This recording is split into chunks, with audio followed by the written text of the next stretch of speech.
Hi, my name is Jennifer McCune, and I'm so excited to come to you with another great episode of Mompreneur Next Door and highlighting another incredible mompreneur that I met through social media. So social media is so incredible. I've met so many wonderful people on this. And Mompreneur Next Door, just to give everybody a bit of a background, I had this idea. I started a business a little over 7 years ago, and you know, like a lot of us moms, we want to find something, but we want to be able to be with our kids and still make money and still be professionally fulfilled. So how do we do that? So I found this business, absolutely fell in love, and it really changed my life. And I was thinking, gosh, there are so many moms out there who would really appreciate a community of other moms, knowing what they've done, hearing their stories, looking here for inspiration, support of other moms, that I just wanted to highlight other people who've gone through a similar journey, because somebody's story could resonate with somebody. Somebody could really help somebody else. And it's such a great way to just get this wonderful community of women supporting women, moms supporting moms, and learning about and from one another. So super excited to be highlighting Kimberly Sanderson today. Kimberly and I got connected through another incredible mompreneur who's been a past guest. So if you know anybody, please send them my way.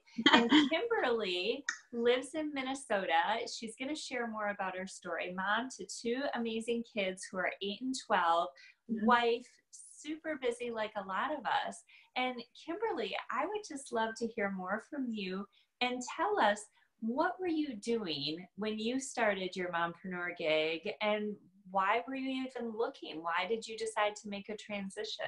Yes. Oh, thank you, Jennifer. I wasn't, right? I think that's the story that we hear from so many people, is that I was so blessed that it found me. I am in the health and wellness business. And so I was a busy corporate sales executive that was on the go all the time, had a big sales territory, 2 little kids at home, a husband that traveled, and found myself either sick or starving, and just really needed to make some changes. So was introduced to something that lit me up from the inside, and found really quickly, thankfully for the person who helped me get started, that I could get some free groceries by sharing with a couple people. And I'm like, okay, if it's that easy, like, I get asked a lot of questions about my hair. You know, I get asked questions about running shoes, or I get asked questions about where my daughter got something. I tell everybody all the time. I do, you know, social selling all the time. So when I heard about this, I was like, okay, I can tell a couple people, why not? And then just it all unfolded, and saw the opportunity and thought, maybe this is the thing that could really allow me to be the wife and mom and the businesswoman that I wanted to be. So how were you able to fit that in? I mean, your kids, how many years ago was this, Kimberly? So started making some lifestyle changes about 4 years ago. So they were still pretty young in terms of what that looked like. We'd only lived in Minnesota for about a year. So also we were up here without family. And so that was a big stretch, that it was just my husband and I and 2 kids. And Minnesota winters, for anybody who lives up north, knows that they can be long.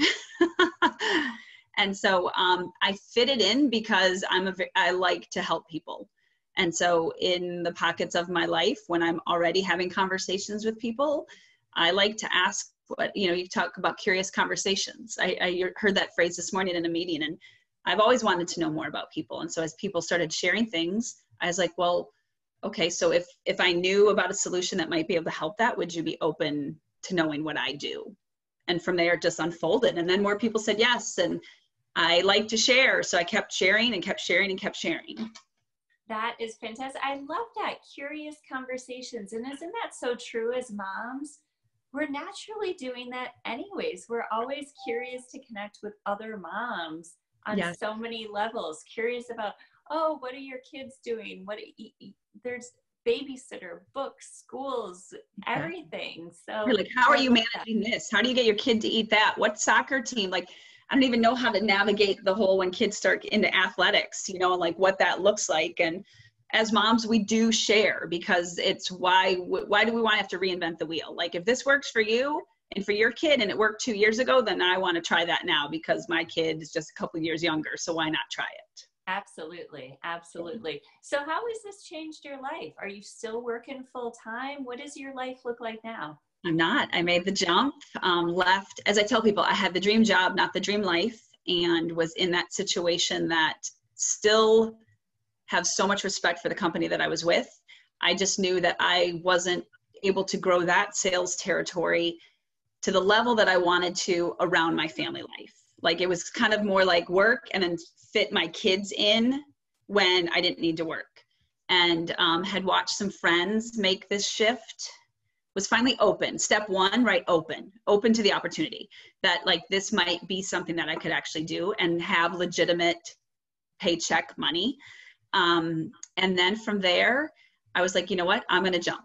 I'm going to jump because in true transparency, I was a full-time commission salesperson. So there was a conflict of interest for me. So I really couldn't do both and be in alignment that I was still honoring that company that I was with on their full-time, as a full-time employee. So I made the jump and made a big jump and decided, hey, I'm going to do this and I'm going to jump in and work it because we also know that it's work. I'm in network marketing. Mm-hmm. So it only works when I work it, but had the opportunity to say, okay, I'm going to put my family first and learn how to plug work in to my family and into all the things that are the impact on my life that I want to make and then work around that. So I think that is a big question that a lot of moms have. How are you able to set those boundaries? We talk so much about, okay, we want to be there for our kids. And honestly, if we let it, it can be 24/7, constant.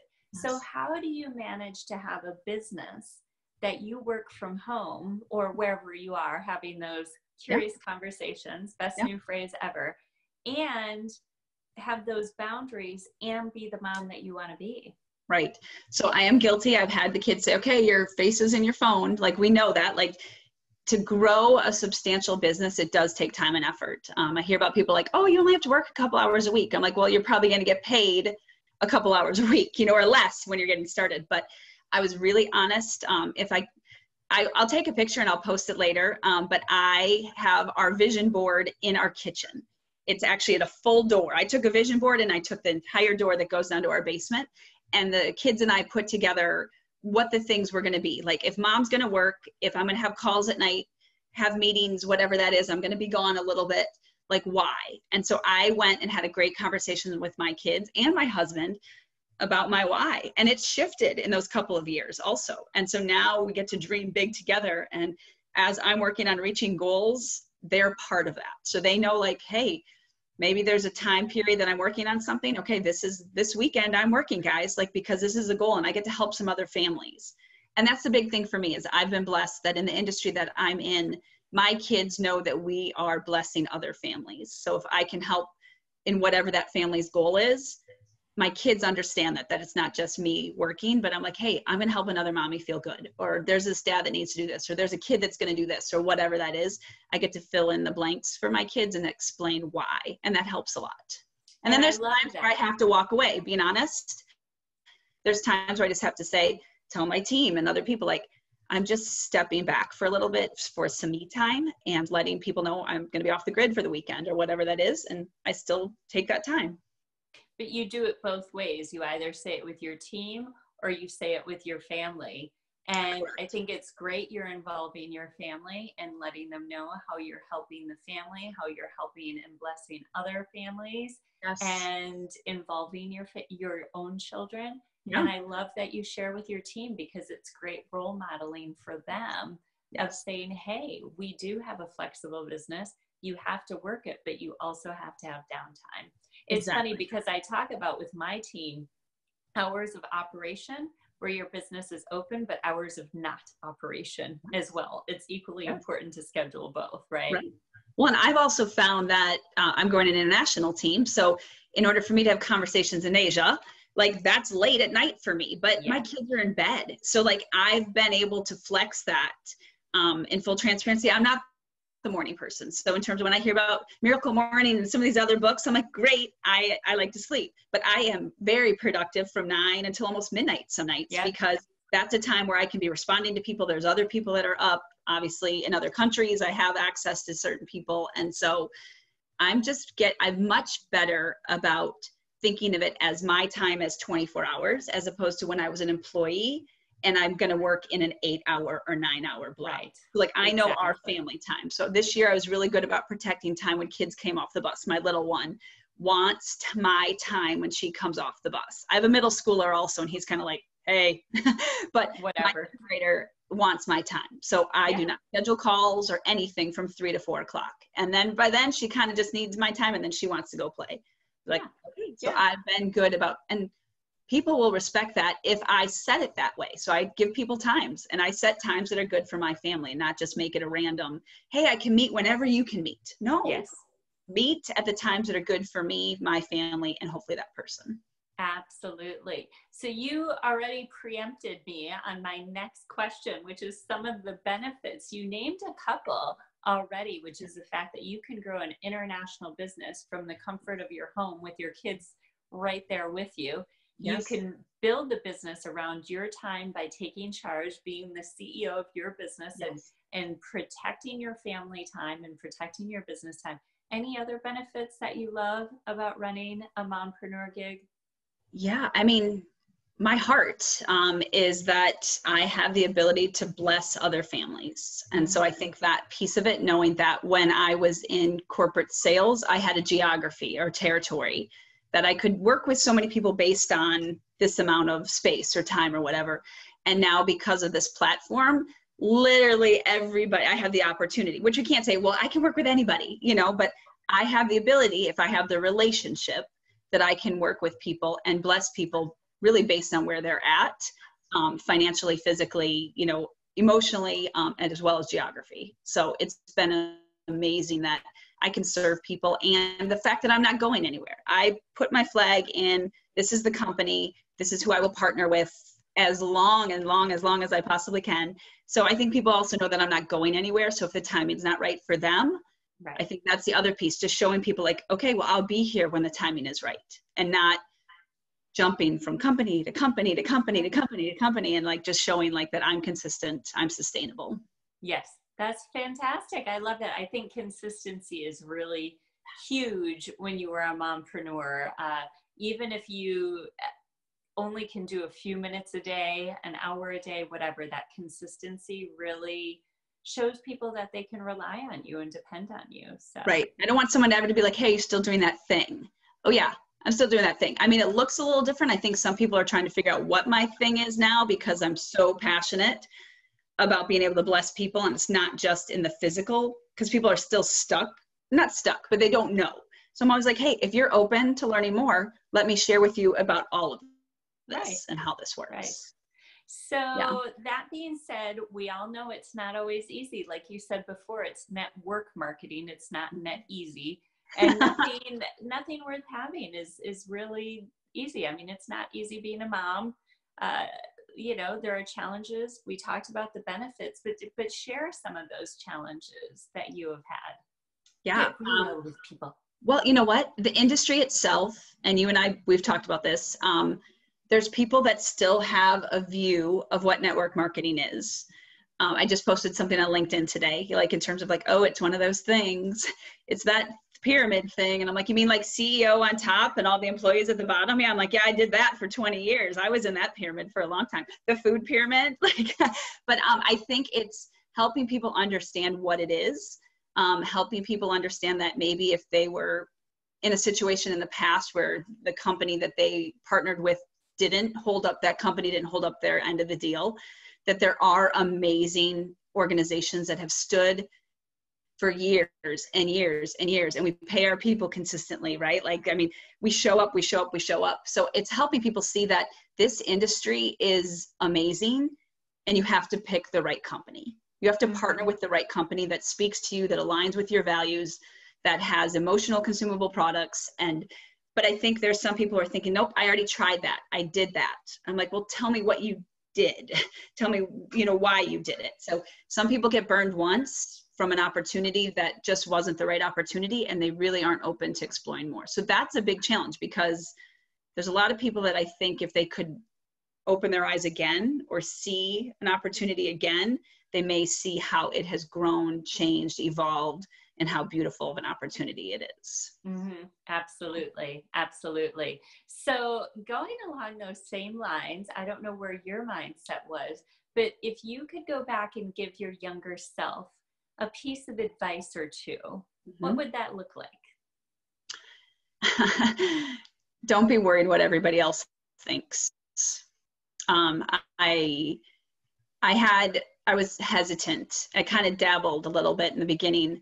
And if I would have known even, which I think a lot of us, like if I could have been one of the founders or whatever, but like, just be open to it and don't be worried about all the social collateral, because there's going to be people that aren't on board forever. Like once I'm making multiple six figures, there may be still people that are hesitant, you know, in terms of what this thing is. And so don't be worried about what everybody else thinks. The right people will come into the business. Be patient. And the other big thing is just love on people. Love on people if they choose. I say that I'm here to really share. They decide and I support. So if you decide to do business with me, great. If you decide to do something else, great. Like, how can I just love on you? How can I serve and support you?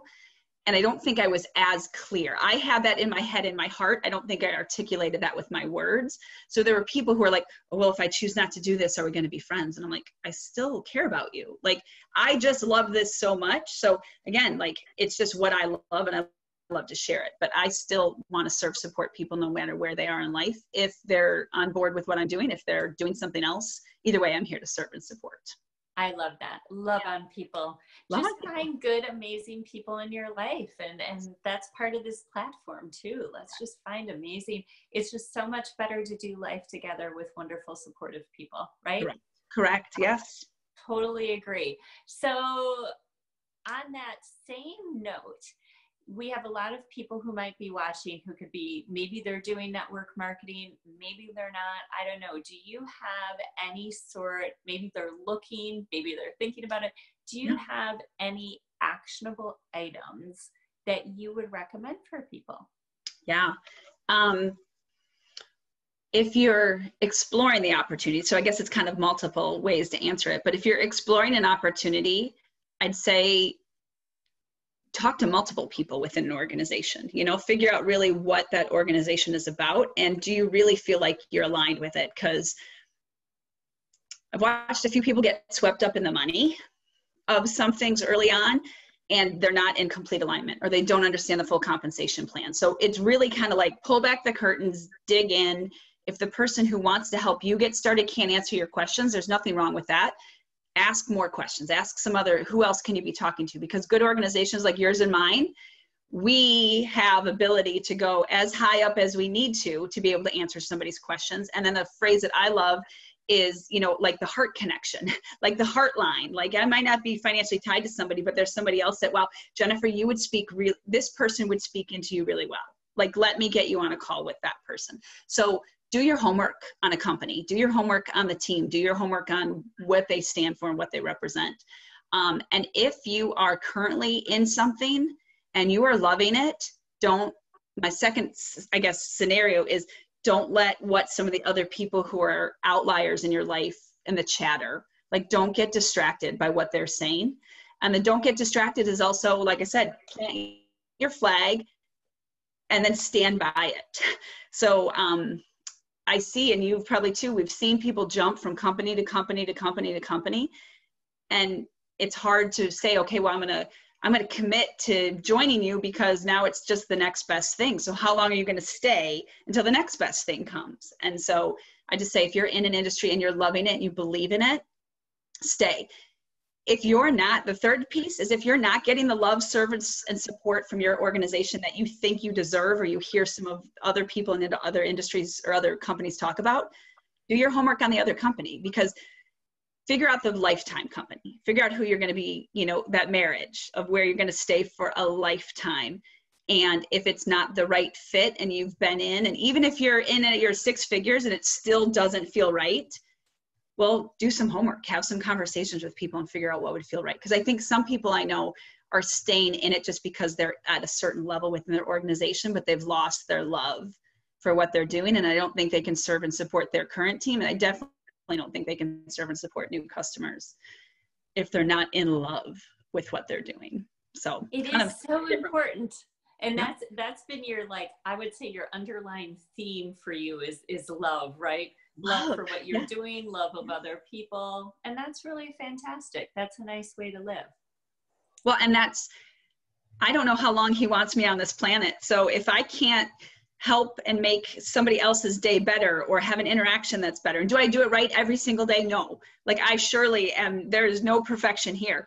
What I try to do is my best, so that when I wake up, I know who I'm reporting to and that I have a mission and what that looks like. So it's serve and support. That's why I even tell my husband some nights where I'm like, oh, I'm here to serve and support. I'm here to serve and support. Just tell me what that looks like. I'm here to serve and support, because I know that I will leave this planet better if I have that mindset, as opposed to like, oh, it's all about me. It's all about the Sandersons. Right. No, I had a big pivot a good year ago where I have financial goals. I have what the Sandersons really need and want. But my goals now are seeing that I know what some of the families that I'm working with, what their goals are. And that's my goal. My goal is figuring out how to get more moms at the bus stop so that they can work, do something different with their job. More moms that can step away if they want to step away. Who knows? More moms that need, retirement money, need to be able to have college paid for their kids. So like that is my focus now, or other families' goals, because I know when I get to serve those people, I'm sorry, I have a board right here I'm looking at, but if I know when I can serve those people really well, our family will reap the benefits of that as well. That is fantastic. I love it. Yeah. So you had mentioned The Miracle Morning, which I love. I think that's a really interesting book and a wonderful concept. Do you have any favorites you'd like to shout out? I do, and it's one of those that's probably applicable to my industry for right now, but it's one that I'm very passionate about, and it's one that we're actually doing a summer book study on. But Lisa Turkis has a book called Made to Crave. Okay. And it's just continually figuring out, like, I'm one that I'm an emotional eater, and my role is to really help, again, serve and support women so that their default when life gets hard, scary, stressful, emotional is not to turn to food. And so it's just helping people like reinvent that relationship with food. And so that is a favorite. And then another one, which I didn't grab before we jumped on the call, and I'm sorry, that was on my plan, but anything John Maxwell. I have the opportunity to meet him in 2 weeks, and I'd say anything John Maxwell right now, but just continually figuring out how to be a person of influence and developing the leader within our. Oh, that is a great one. Yeah, are some of my favorite John Maxwell books. And then, there's, again, right? I look at my bookshelf, I'm like, that one, oh yeah, that one's really good too. That one's good too. But it kind of depends on what my mood is for that day and what I need to hear and what I need to be filled up with. I love that. I love that. I know we like to call this industry personal development with a paycheck, right? Oh my gosh. I've never read this much in my life. I mean, and on Audible, like in terms of what I have on here, what I have in actual paper book, what people are telling me about, the number of podcasts, it's amazing what we can do. And what I don't watch TV anymore. Like I gave up TV. I gave up Amazon. I don't know what's on Netflix. Like it doesn't serve me, and it sure isn't serving all those people on that board. And so I decided that was a big thing that I was going to cut out of my life, and it's been good. That's fantastic. So one more question before I let you go. Is there anything that I did not ask you or did not cover that you think it would be so helpful for other moms out there to know? Yeah. I mean, I think going through that why exercise, and I don't know if you've had anybody talk about like when they figuring out what your why is, and we peel back that onion. Like why? Let me stop you there for 1 second, because if people might not understand that, I think what Kimberly's referring to, if you really want this, if you really want to be able to be with your kids and have a professional career and make money, why do you want this? I didn't mean to interrupt, Kimberly, but now thank please you. Take it from there. I just thought it would be helpful to have that foundation. Because it's so true. And I think I've been in sales that's where for me, my default is a little too long of sales, because we talk about always peeling back the onion. So when you have conversations with people, figuring out what their why is. And so it might be a short term, like, oh, I want to pay this off. Okay, well, why? Why do you want to pay? Like, okay, well, to get to that root, like, it's just one of those that, like, we cut up our credit cards, example, right? Like we did not want to be in financial debt anymore and don't want to go back. And then by the time we got to the root of it, it was hurting our marriage. Like it was causing so much stress and anxiety for our family. I couldn't show up. My husband couldn't show up. Like it was a major barrier. So getting down to that piece, like your why, if you're not crying by the time you're down to the real why, you're probably not there yet. So like if my advice would be to someone, find somebody, if it's you or I, Jennifer, like we can help people walk through that exercise of like, why, and you need to keep coming down. And it's typically not even like, I've gone to people like down to 7 levels, like why? Okay, let's explore that more. Why? And some of it is so deep rooted in how they were raised, what they believe, you know, what they want for their future generations. Like it's so much more than, I just don't want to be in credit card debt. Right. You know, like there's so much rooted in that. And so it's figuring out what that looks like. So going through that exercise with somebody that you love and trust and say, okay, figure out why you want this. Because you and I know we have those wall kicking moments where it's like, gosh, some days I kind of thought like, do I go back to corporate? Because I know my paycheck there, you know, I know there's a little more that's predictable, but that same point, I'm like, no, there was a reason why I decided to do this. And so because I know what my why is, I can move through those moments and be like, no, I'm here to serve and support. I'm here to serve and support. Absolutely. Absolutely. And that why is what gets us out of bed, what keeps us going, what encourages us, our reason for living, being, existing. And I think a lot of times we're so busy living, being, existing that we don't think about that why and what we want out of life and how we want to live. So I think no matter what moms are looking for, it is so important to explore why they would want that out of their life. So thank you for sharing that. That's fantastic. Well, this has been amazing, Kimberly. I'm so excited to hear other people's feedback. I know you're going to impact so many people with what you had to say, and so many people are going to be really appreciative of your raw honesty with the good, the bad, and ugly. So thank you so much. Thank you.